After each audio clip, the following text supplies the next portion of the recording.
E nos capítulos anteriores, a gente está vendo um Brasil do século XVIII, colônia de Portugal, e um Portugal que está em decadência, e um Portugal que deu uma sorte animal. Eles descobriram ouro, né, Pro? Eles não, né? Os bandeirantes. Mas como você viu na pirâmide social que você construiu com o professor, você viu que nós, no século XVIII, estamos vivendo um sistema colonial. O sistema colonial, ele tem uma metrópole que explora e uma colônia que é explorada. Só que eu te ensinei que no papel a coisa é simples, né? Metrópole explora, colônia é explorada. Na vida prática, o buraco é mais embaixo, certo? Além de que você tem que botar como variável nessa conta a distância, né? Portugal está aqui, Brasil está aqui, e para cruzar essa distância, se o vento ajudar, a gente está falando de, no século XVIII, 45 dias, talvez um pouquinho mais, um pouquinho menos, se o vento ajudar. Então, você tem uma prática, você tem uma vida social no Brasil. E você tem que lembrar que a pirâmide social, o professor tomou muito cuidado em distinguir a turminha que está em Portugal, vamos relembrar, rei, nobreza, burguesia, esquece o povo, tá? O povo está sempre lá embaixo, em qualquer lugar do mundo. Mas, na pirâmide social do Brasil colonial, você tem esses 3 degraus que estão em Portugal, certo? Ok? Rei, nobreza e burguesia, que o prof fez com uma cor diferente. Só que o 4º degrau, que é o que nos interessa na aula de hoje, são as elites brasileiras. E na aula de hoje a gente vai ficar só com a elite mineira, porque o ouro foi encontrado pelos bandeirantes na região que vai ser chamada de Minas Gerais, certo? Nesse 4º degrau, ó, estão as elites brasileiras, que sim, senhor, são ricos, são poderosos no Brasil. Esses ricos, eles exploram os outros grupos sociais do Brasil. Gente, as elites brasileiras são donas de escravos. E como eu te ensinei na última aula, como é que você vê que um brasileiro é rico no sistema colonial? Pela quantidade de escravos que ele tem. Só que você não pode perder de vista que tudo na colônia é do rei. Agora, esses 3 estão em Portugal. Esse 4º está no Brasil. Certo? E esse 4º é extremamente poderoso. Eu posso falar que ele é rico? Fala. Pode falar que ele é rico. Ah, ele é tão rico quanto os caras lá em Portugal? Óbvio que não. Mas ele é, em comparação com os outros grupos sociais, ele é muito rico, certo? Você vai ver senhor de engenho lá nesse Brasil colonial com 3.000 escravos. Um escravo custa caro pra caramba. Imagina, então, você ter 3.000 escravos. Você imagina o tamanho da senzala desse cara. Você imagina o tamanho da área da fazenda desse cara. Então, o cara é poderoso. Só que tem um detalhe, né, Itavuano? Ele é o 4º degrau. E como eu te ensinei na última aula, tem uma personagem lá em Portugal, o Marquês de Pombal, tá? O Marquês de Pombal, né, a era pombalina, é uma era de muitas mudanças em Portugal. Muitas mudanças mesmo. Sociais, porque Portugal está em decadência, gente. Portugal está quebrando a cara. Portugal deu sorte com o ouro brasileiro. Sorte.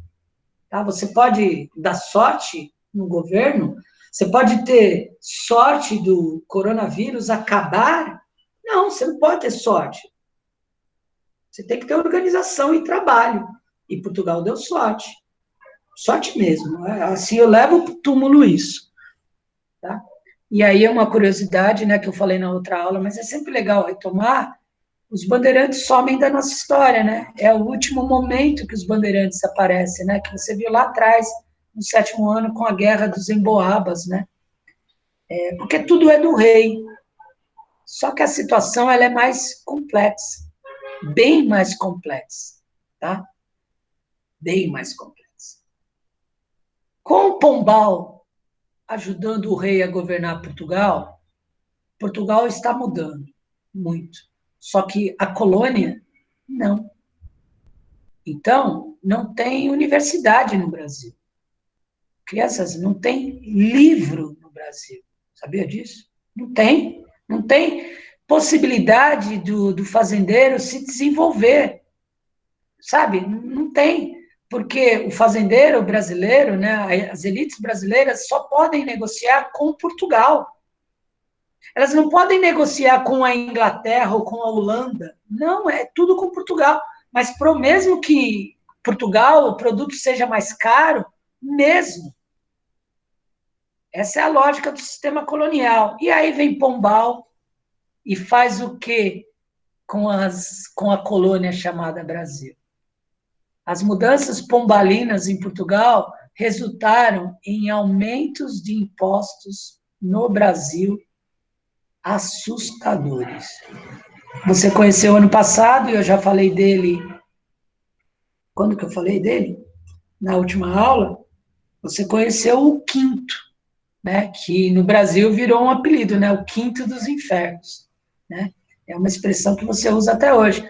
Você não sabia de onde era o quinto, mas que quinto é esse? É o quinto que você, fazendeiro brasileiro, pagava, né? Você, dono de mina em Minas Gerais, pagava. E eu vou usar o mesmo exemplo que eu te dei terça-feira, tá? Você está vendo que eu estou fazendo um longo preâmbulo, né? Mas só para você se entender o que você vai aprender nessa aula e que vai continuar na próxima aula.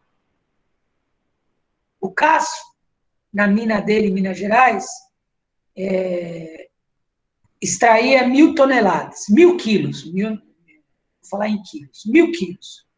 O quinto dizia que o Cássio tinha que pagar para o rei de imposto um quinto, dá 200 quilos. Isso é muita coisa, muita coisa.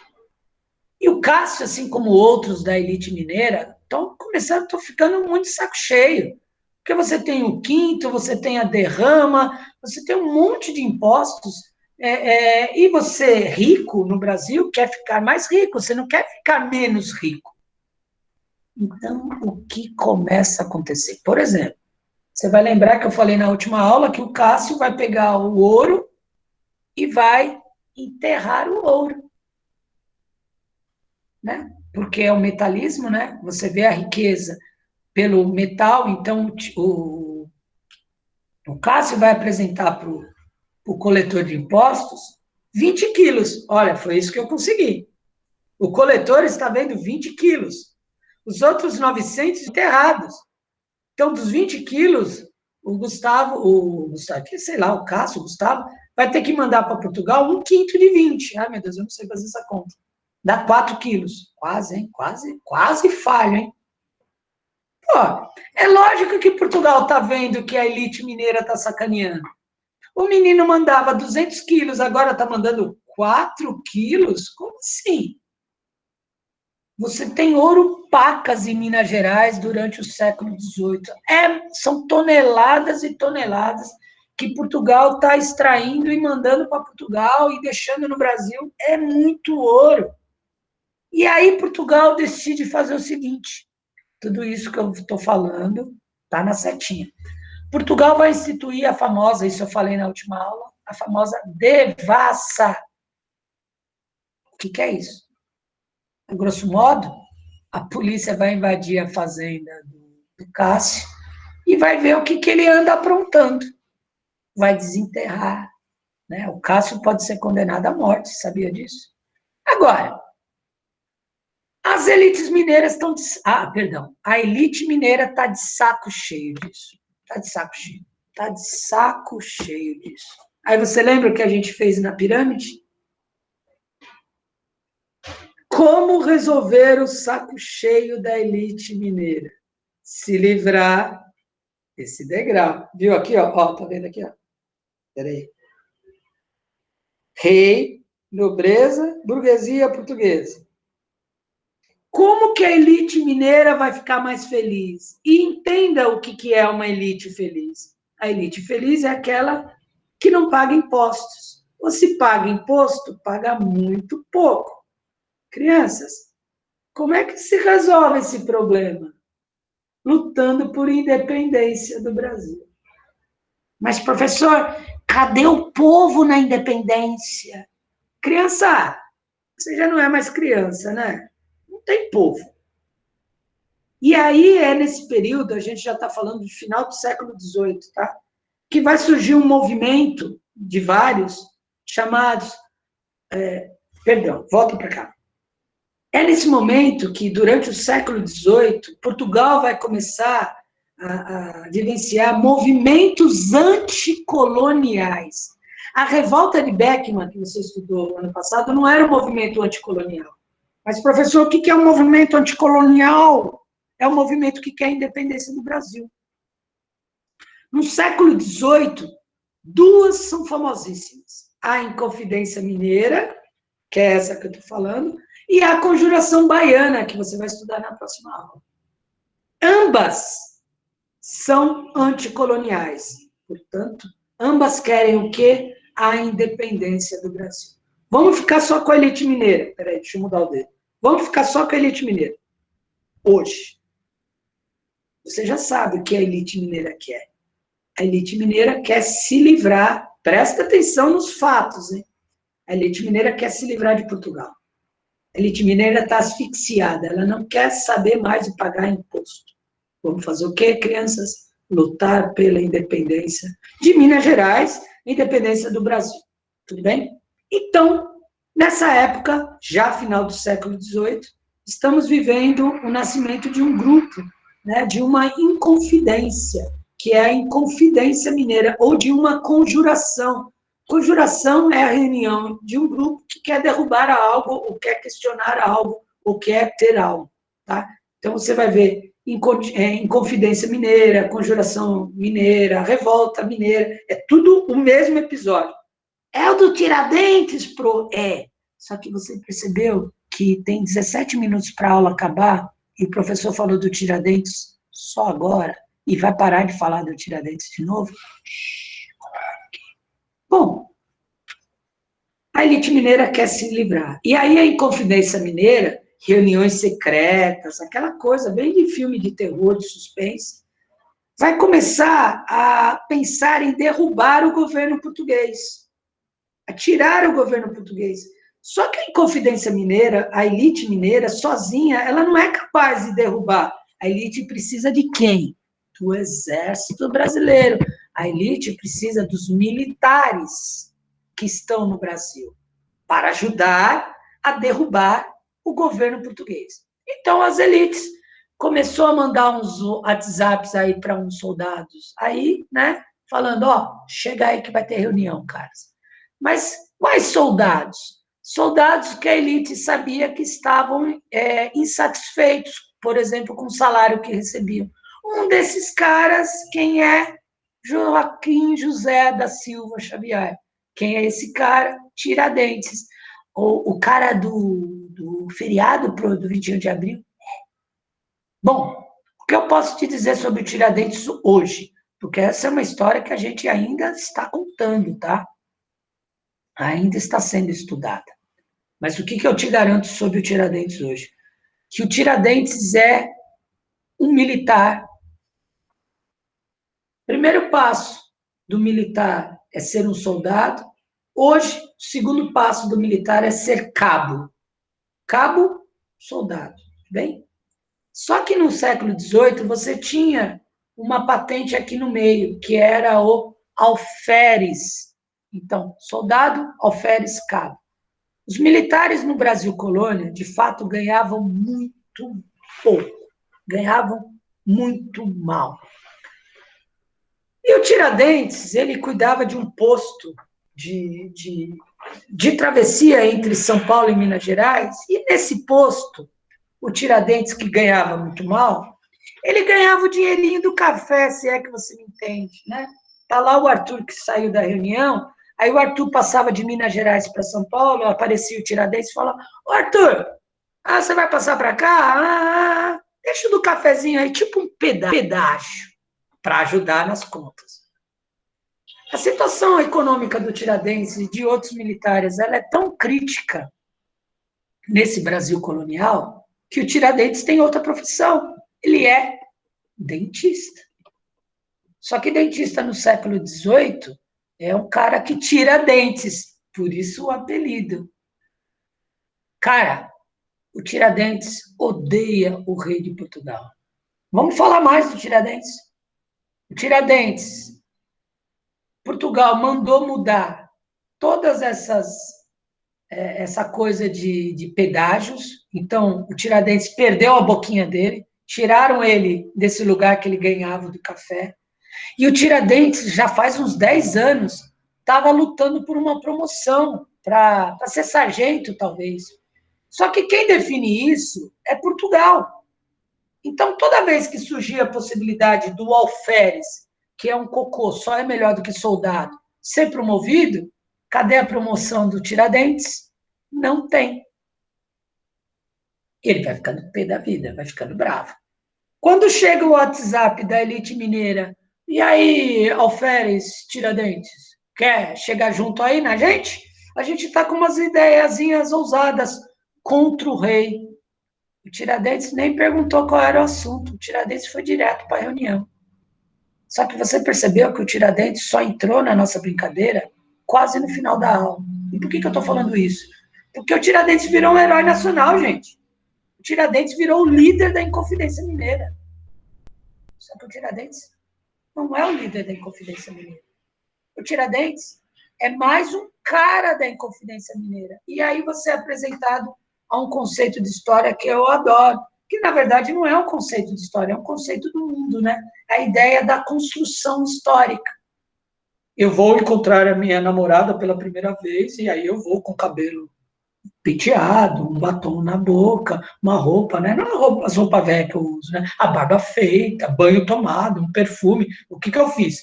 Construir a minha imagem para agradar a periquita ou o periquito, certo? Ok? Tudo que a gente faz é construção. Eu sei disso.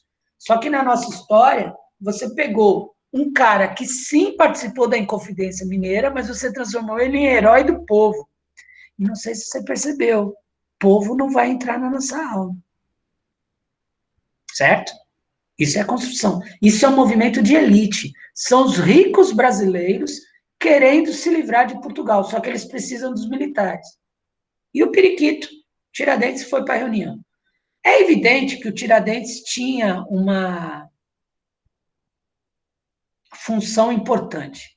O Tiradentes era um militar que ia viajar para São Paulo e para o Rio para conseguir mais militares para a causa. Então, a ideia, crianças, é que a Inconfidência Mineira, na verdade, se transformasse numa Inconfidência do Sudeste, que reunisse Minas Gerais, São Paulo, que é um cocô na época, e o Rio de Janeiro, que é uma grande região. Era essa a ideia. E o Tiradentes, além de trazer gente para o grupo, o Tiradentes ia ter uma função simbólica. Não sei se vocês sabem, mas cada cidade do Brasil colonial, ela tem uma espécie de governador, tá? Não se usava o termo prefeito ainda. Esse cara, ele era escolhido pelo rei de Portugal. E provavelmente esse cara, ele vinha de Portugal, ele não nasceu no Brasil, tá? Então ele simbolizava o rei no Brasil. Qual seria a função do Tiradentes? Quando a revolução fosse para as ruas, quando a Inconfidência Mineira fosse tomar o poder, o que o Tiradentes ia fazer? Ia sair correndo para esse palácio do governo, mataria o governador português, cortaria a cabeça dele, que é a moda, e colocaria numa estaca na frente do palácio do governo. Qual o recado para Portugal? Nós mandamos aqui. Só que diz as más línguas, Tiradentes não guardou segredo.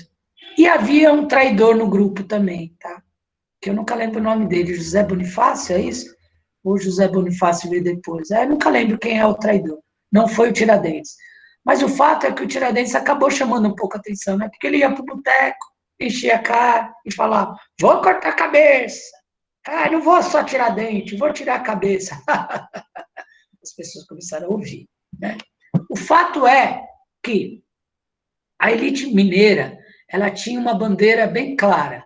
Ela quer a independência do Brasil para parar de pagar impostos. Em nenhum momento a elite mineira falou fim da escravidão. Se alguém na elite mineira falou, gente, o que vocês acham, já que a gente vai se tornar um país, da gente acabar com a escravidão, porque a escravidão não é muito cristã, o que vocês acham? Se teve alguém na reunião, ele foi calado na hora. Você está vendo a diferença desse movimento? Não tem povo nesse movimento. Esse movimento não é popular. E aí eu já começo a aula da terça-feira que vem. Porque o outro movimento, que é a Conjuração Baiana, ela é popular. Ela tem como bandeira a liberdade do escravo, um Brasil republicano. Na Inconfidência Mineira, não se fala de república, não se fala de democracia, não fala de igualdade social, não fala de escola para pobre, não fala de comida na mesa, não fala de liberdade dos escravos, nada disso, gente. A Inconfidência Mineira, ela fala, sim, de que nós, ricos, não queremos mais pagar impostos. Como que a gente faz? A gente se livra de Portugal. Porque se você se livrar de Portugal, olha quem passa a ser o degrau mais alto da pirâmide social. Só que a elite mineira sabe muito bem que ela sozinha não vai derrubar Portugal. Ela precisa de militares. E o Tiradentes entra nessa história. Caramba, mas Tiradentes virou feriado. Você está acabando com a minha infância, professor. Como assim? Tiradentes é tipo o meu Papai Noel. Você está falando que ele não existe? Ele existe. Só que ele é o elo mais fraco dessa corrente. Pergunta.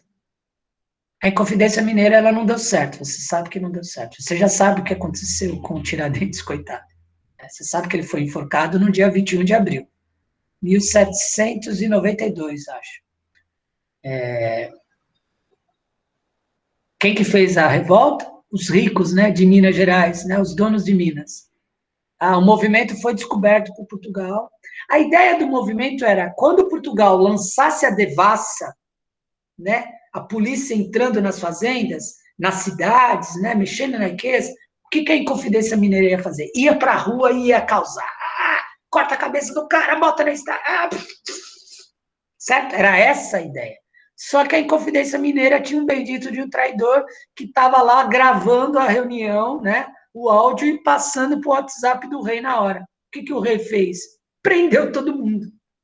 A elite mineira toda foi presa. Os militares todos foram presos. Todos foram soltos. Menos o Tiradentes. Vou fazer uma pergunta sacana.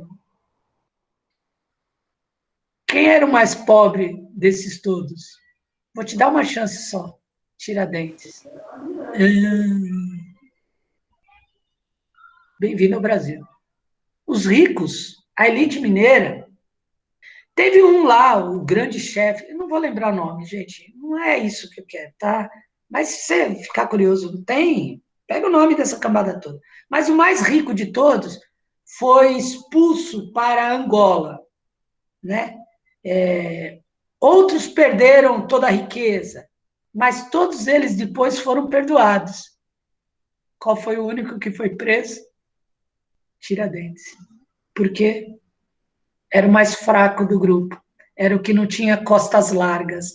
Era o que não tinha dinheiro. Bem-vindo ao Brasil. Caramba, coitado dele. Coitado dele. Só que aí entra a grandeza do Tiradentes. O Tiradentes ficou preso 3 anos. De 1789 a 3 anos depois, 1792. Quase não sai. Nesses 3 anos que ele ficou preso, ele não entregou ninguém, não dedurou ninguém. E em alguns momentos do depoimento dele, ele se assumiu como líder do movimento. E para Portugal isso estava ótimo, né?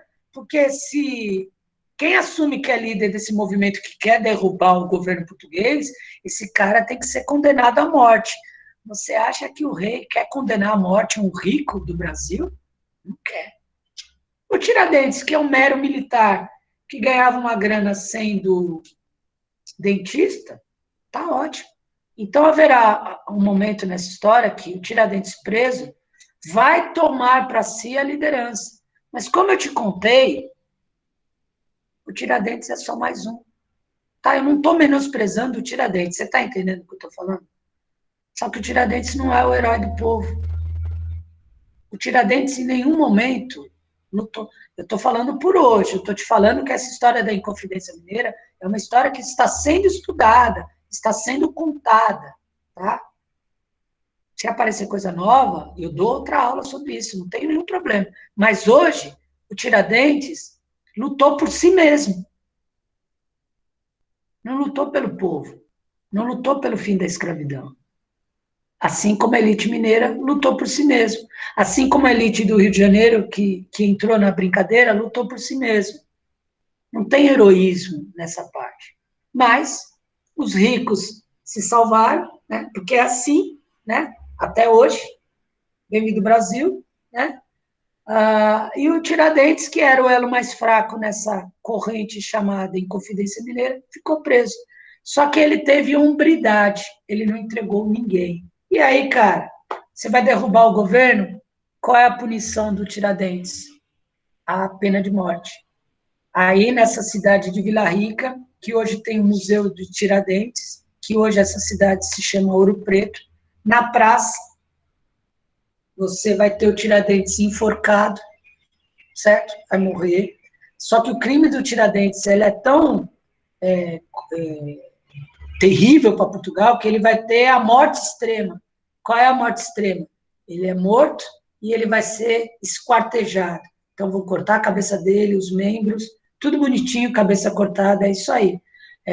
E aí, essa cabeça, esses membros, tudo isso serão expostos na praça, para todos verem, para seguir de exemplo. Tá vendo aí o bonitão, todo zoado? Quis lutar contra o rei. Você quer fazer o mesmo? Você vai ter esse fim. Até apodrecer, tá? A cabeça vai ficar lá. Fim trágico, né? Triste a história dele, tá? Mas eu queria que você tivesse também os pingos nos is, né? A Inconfidência Mineira é um movimento de elite, é um movimento de rico, é um movimento que precisou dos militares, é um movimento que o Tiradentes sai como um herói do povo, mas é um herói que não lutou pelo povo, entendeu? Tá? É triste. Só que a Conjuração Baiana, não perca. Só para terminar a aula. Qual é a cor da pele dos inconfidentes mineiros? É branca. Branco rico no Brasil vai preso? Não. Branco rico no Brasil tem pena de morte? Não. A gente não sabe qual é a cara do Tiradentes, tá? Mas a gente sabe que ele era branco, tá? Ele não era negro. Só que ele era pobre, comparando-se com os outros, ele era pobre. Quem que fica preso no Brasil? Pobre, negro, favelado, tá? Por que eu estou falando isso? Para você ver na próxima aula de terça-feira. Tudo bem?